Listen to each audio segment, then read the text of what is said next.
When we think of World War II navies, the United States and Japan dominate the spotlight with their colossal carrier battles. But in 1939, the world's largest navy didn't belong to either of them. It belonged to Britain. The Royal Navy entered the war as the only truly global fleet. But how capable was it in practice? At the outbreak of war, the Royal Navy comprised of around 1,400 vessels. Its backbone included 15 battleships, 7 aircraft carriers, 66 cruisers, and hundreds of destroyers and submarines.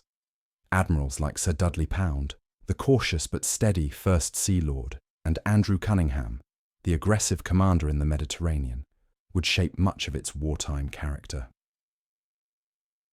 The Royal Navy's strengths were its global reach, with bases from Gibraltar to Singapore.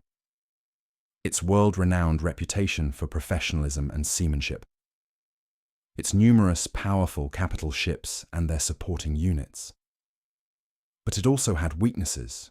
Unfortunately, many of its battleships were of aging World War I design, and whilst powerful, they would prove vulnerable to more modern enemy vessels.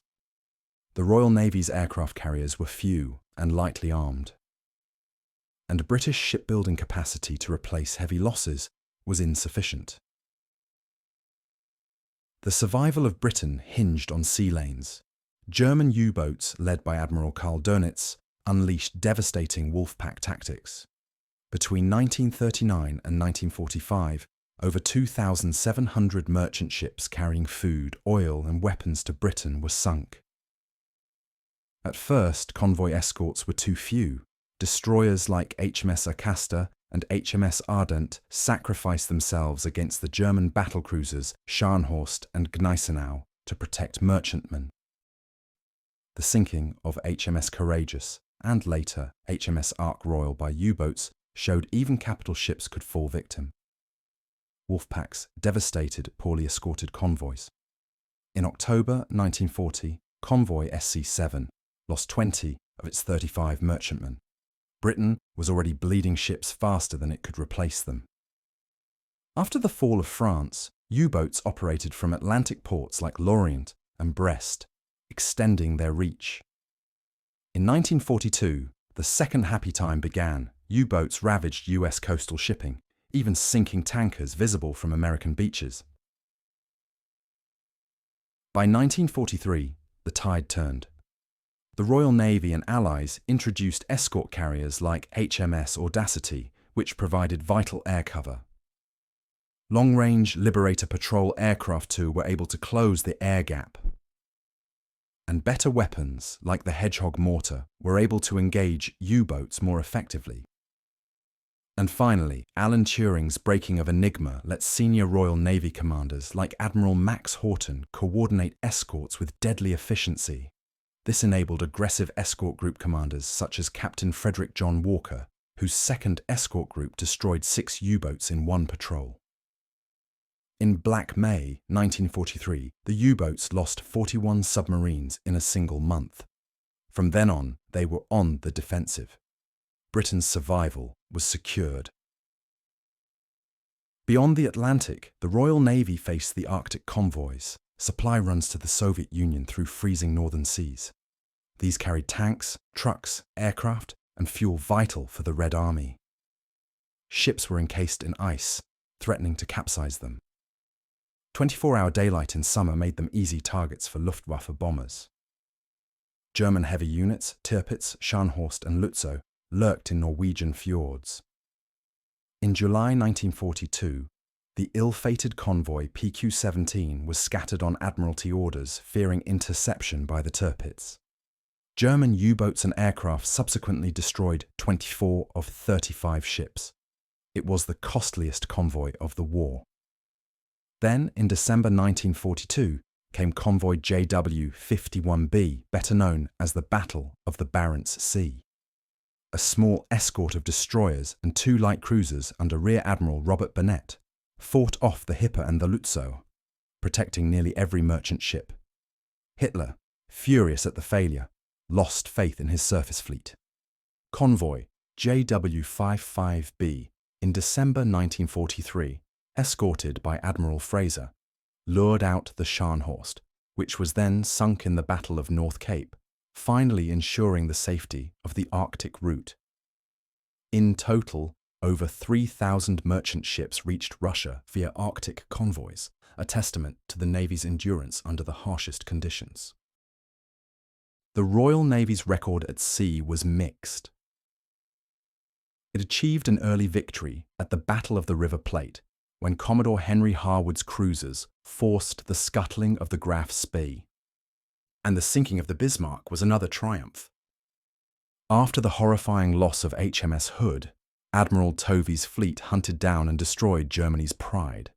And during the Battle of North Cape in 1943, the Royal Navy sank Scharnhorst, securing the Arctic convoys. But there were also defeats. HMS Hood was destroyed in minutes with nearly 1,400 men aboard, which raised serious doubts about Britain's capital ships. And when HMS Prince of Wales and HMS Repulse were sunk by Japanese aircraft off Malaya, it marked the end of the battleship's dominance. The Mediterranean was another brutal front. Admiral Andrew Cunningham led with daring.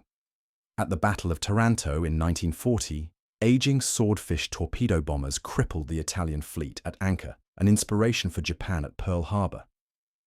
The Malta convoys between 1940 and 1942 were vital but costly. Operation Pedestal in 1942 kept Malta alive but cost a carrier, 2 cruisers and many destroyers. Against Italy and later Germany, the Royal Navy proved both resilient and aggressive, keeping supply lines open for the Desert War. In the Far East, Britain struggled the most. The fall of Singapore in 1942 and the loss of Prince of Wales and Repulse to Japanese bombers revealed British unpreparedness for carrier warfare in the Pacific. But as the war progressed by 1944, the British Pacific Fleet was rebuilt with modern carriers like HMS Indomitable. It fought alongside the US Navy at Okinawa and conducted strikes against Japan. During the war, the Royal Navy often led in innovation, perfecting convoy escort groups to counter the existential threat posed by the U-boat wolf packs. It also developed radar-directed gunnery and night carrier operations. The crucial development of anti-submarine munitions like Hedgehog and improved depth charges won the Battle of the Atlantic, the one naval battle of the war that the British could not afford to lose. But its weaknesses, however, were real. Limited shipbuilding compared to the US meant it would always be reliant on the Americans for landing craft and Liberty ships, and it was forced to use old battleships and limited carriers until late in the war. And there was constant overstretch across multiple oceans, with never enough ships to provide operational depth everywhere at once. By war's end, the Royal Navy had paid dearly. Over 50,000 sailors had been lost. 278 major warships and over 500 escorts were sunk or destroyed. Merchant losses exceeded 11 million tons of shipping. And yet, the Royal Navy fulfilled its mission. It kept Britain alive through the Atlantic Battle, and it sustained the critical Soviet war effort through Arctic convoys. It also contained Axis fleets in the Mediterranean, and it contributed to every major Allied landing, from North Africa to Normandy. So, how capable was the Royal Navy in World War II? It was not flawless, hampered by old ships, overextension, and shocking defeats in the Far East. But it was indispensable.